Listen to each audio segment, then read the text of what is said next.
As the leader of my family, I'm supposed to do things for the betterment of our family, even if they make me uncomfortable. That's something that I knew I was willing to do the day I married Charlotte, and even more so the day Maddie was born. I didn't have a grandfather, and I don't want the same for my daughter. And flying out to California can be uncomfortable, but it's necessary so that my dad and my daughter can have a relationship, unlike I did with my granddad. Hey Maddie, what's your name? I'm Maddie. What's your name? I'm Maddie. What's your name? I'm Maddie. What you want? I think so. What do you want? Can I have a very berry hibiscus refresher? Very berry hibiscus refresher? Yeah. Can I have a very berry hibiscus refresher? A grande. Berry, sorry, refresher? Yeah, Yes, plain and a cream cheese. plain bagel with cream cheese, please. And one cake pop. Alright y'all, so we're getting our little road snack because we're going to take a long drive like we always do when we come to the Imperial Valley. We're going to go see... You don't want to take a long drive? Why are you acting all stank? You don't want to say hi? Like Cedric was saying, we're about to take this drive over to Bombay Beach to see CED's dad. And hopefully it's a quiet hour-long drive. Maddie, you want a bagel? Mama got you you want a special treat? Mama got you a special treat? You want a bagel? You want a bagel? Yeah. Okay, Mommy's making it right now, okay?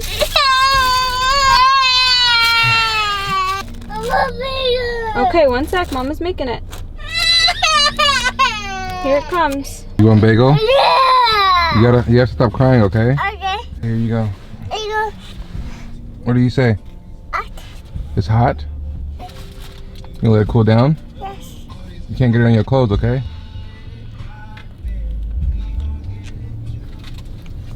Is it yummy? Yeah? Can we go now? Uh-huh. Is Maddie happy now? Yes. Okay, can we go? Love you. Hurry. Tell me what you thinking. We gon' have a juke jam. We gon' have a juke jam. We could throw a party just listening to music. You guys heard me speak about this place a million times, and there's a million videos that you can watch. Again? On Baby Shark? Okay. We've listened to Baby Shark probably, how many times do you The think? entire way here. Yeah, like 50 times. Every time we come here, it's like a scavenger hunt because I have no idea where my dad can be. Like, he could be at my granny's house, he can be at his house. Sometimes he's not here. So just about going around until we find him. And it's funny because it's hard to find him in his places like 4x4, maybe like 4 roads. But you never know. So we'll see if we'll find my dad easily this time.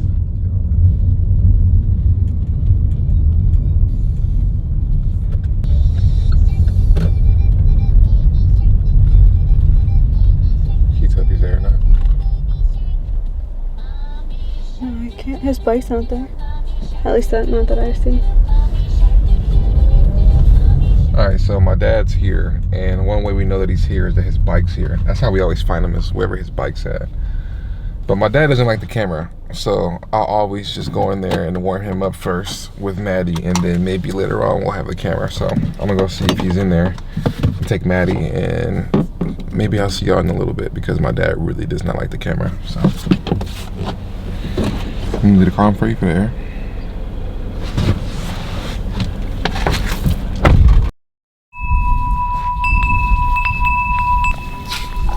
You got your Wawa? Is that yours? Give me some. Want to share your water? Bring my ball.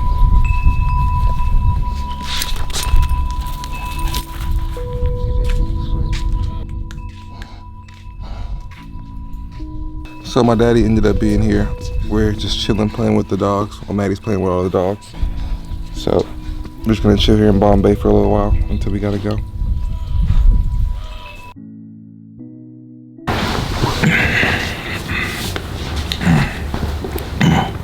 So we're back from California. I'm back home with my family, and I wanted to talk about something that I haven't really talked about anybody, and something that I haven't shown anybody.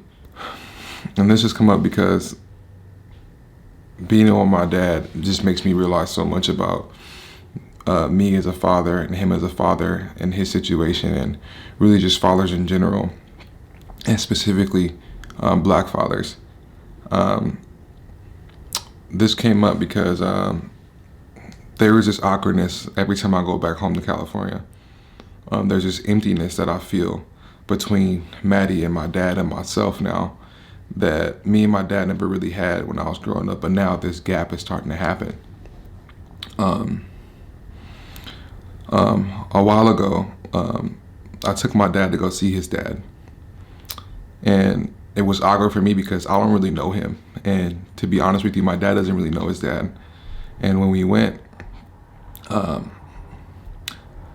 it was the first time I could put the camera up in front of my dad, and it didn't bother him. It was almost as if he wanted me to record this, like he wanted this moment, and I think it's because he didn't have his dad his entire life and he wanted to see it.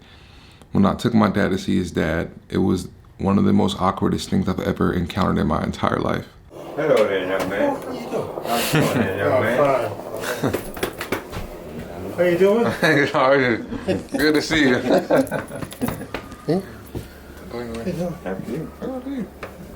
There was this emptiness that was there that was unexplainable from both parties, from my dad and his dad, where we would be sitting there and there was this awkward silence of somebody needed to say something, and a lot of the times I would fill that gap to kill the awkwardness in the room.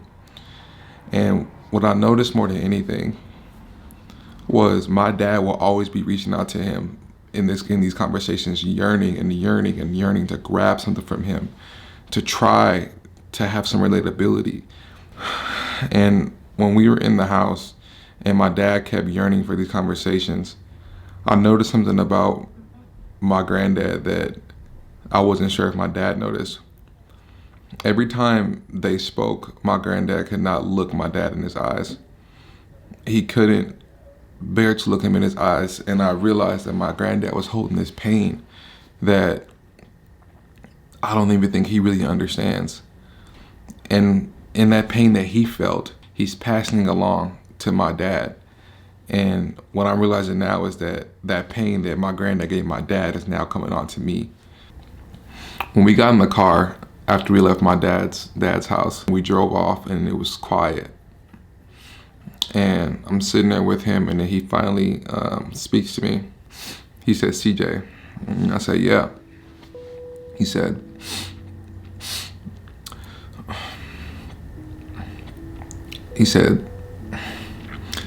"That man couldn't even look me in my eyes.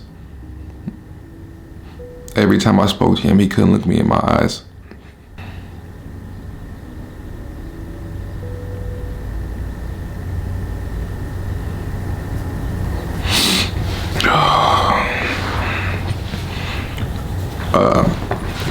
And it was at that moment that I realized how painful it was for my dad to do that.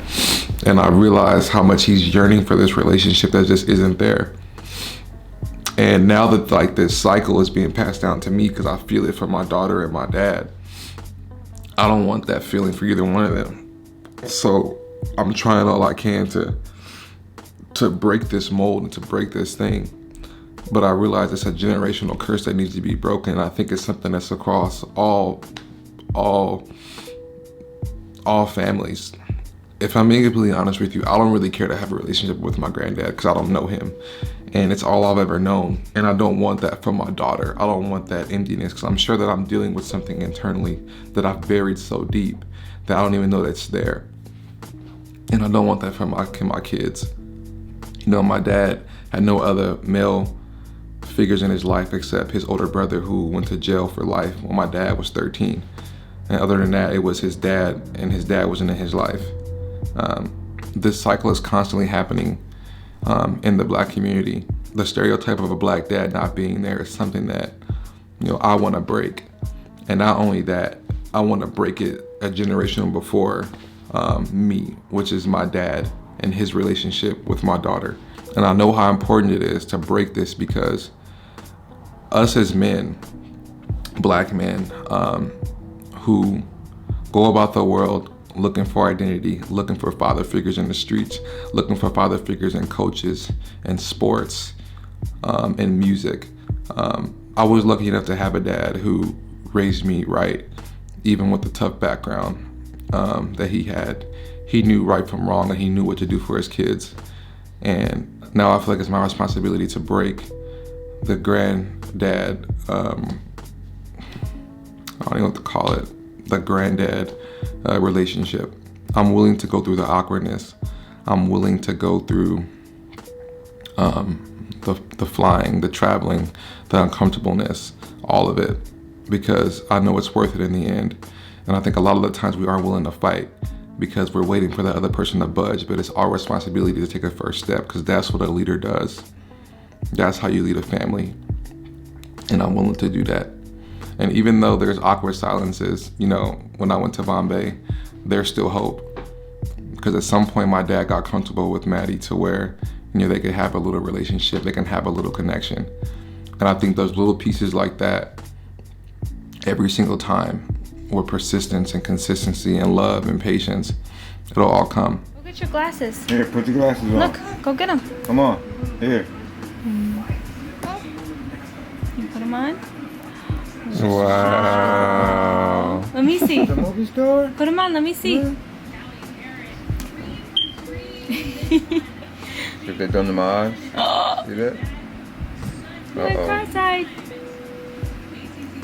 Put your glasses on. Can you get your glasses? I think it's really important that we reflect on, you know, why we are the way that we are. What happened in the past that made us the way that we are? Why can't we communicate?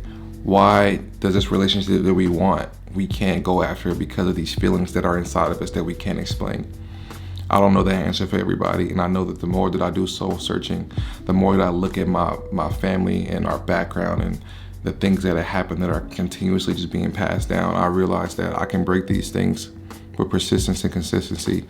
And I hope that as you lead your families, no matter if you're the dad or the mom, the older brother, the older sister, whatever it is, you stay persistent and you stay consistent and you do it with love and trust that God will bring you through anything.